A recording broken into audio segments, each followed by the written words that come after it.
அன்பு உறவுகளுக்கு வணக்கம். தசவாயுக்கள்.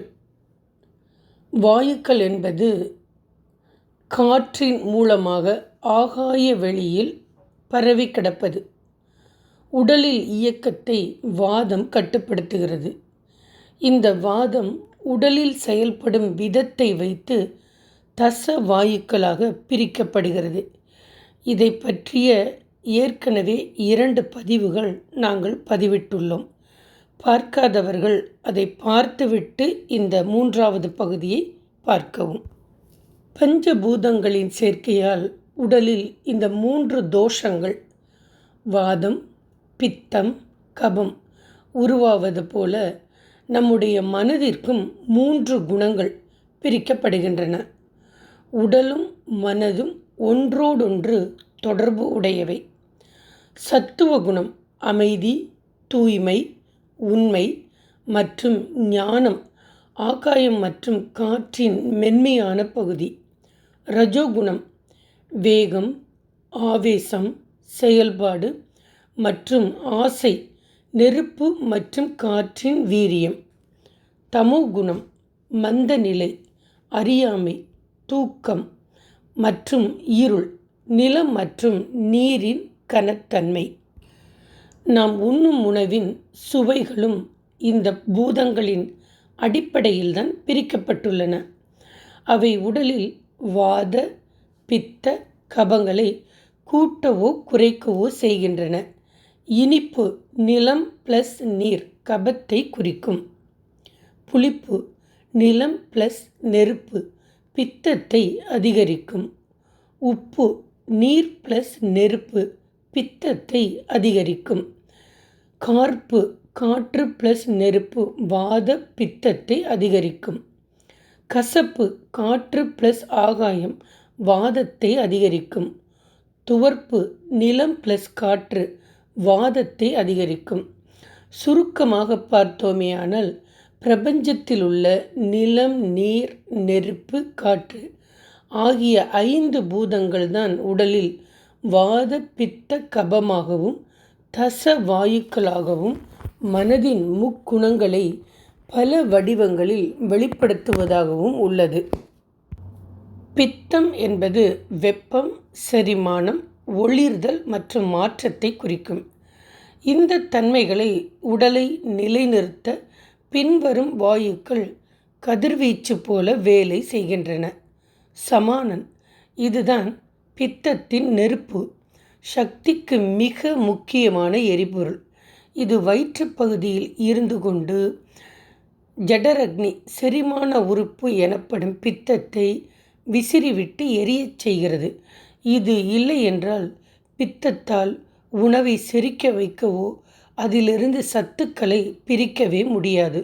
உதாரணம், இது நெஞ்சு மற்றும் தொண்டை பகுதியில் இயங்கும் காற்று. பித்தத்தின் தன்மையான உடல் வெப்பத்தை சமநிலையில் வைத்திருக்க இது உதவுகிறது. மேலும் தோலின் பித்தத்தின் காரணமாக ஏற்படும் தேஜஸ் மற்றும் நிறத்திற்கு இந்த வாயுவின் இயக்கமே காரணம். கிருகரன் இது பசி மற்றும் தாகத்தை தூண்டும் வாயு. பசியும் தாகமும் பித்தத்தின் நேரடி குணங்கள். கிருகரன் என்ற வாயுதான் பித்தத்தை உசுப்பிவிட்டு உடலுக்கு எரிபொருள் தேவை என்ற உணர்வை ஏற்படுத்துகிறது.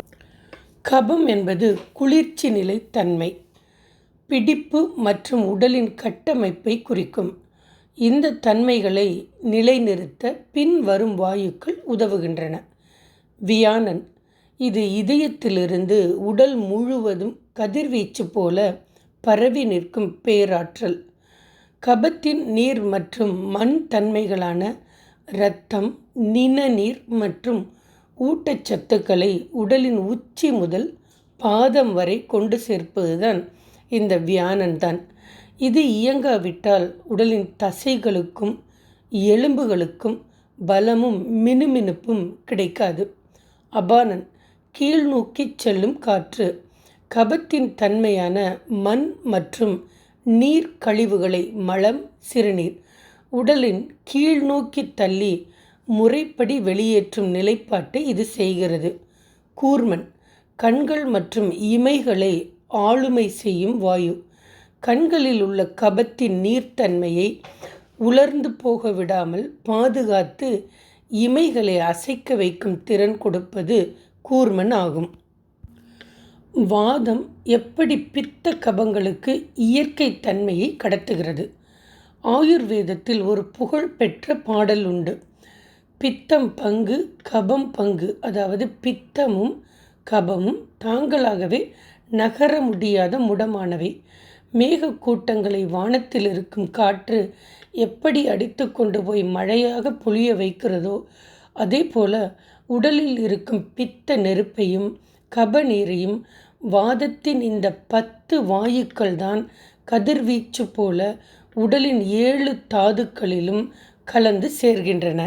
இந்த 7 தாதுக்களில் இரத்தம், தசை, கொழுப்பு, எலும்பு, மஜ்ஜை, சுக்கிலம், சுரோனிதம் குணங்களின் பரிமாற்றம்.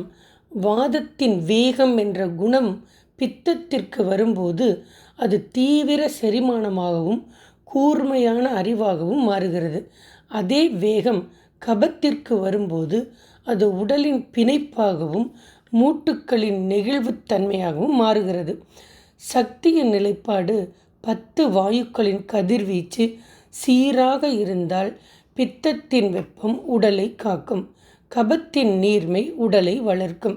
இந்த வாயுக்களின் திசை மாறினால் பித்தம் உடலை எரிக்கும், அல்சர், அலர்ஜி, கபம் உடலை முடக்கும், கட்டி, மந்தநிலை.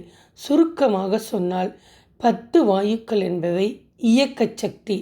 அவை பித்தம் மற்றும் கபம் என்ற தேக்க சக்திகளை தூண்டி உடலின் ஒட்டுமொத்த இயற்கை தன்மையும் நிலை நிறுத்துகின்றன. நன்றி, வணக்கம். நாம் எப்பொழுதும் இணைந்தே பயணித்திருப்போம்.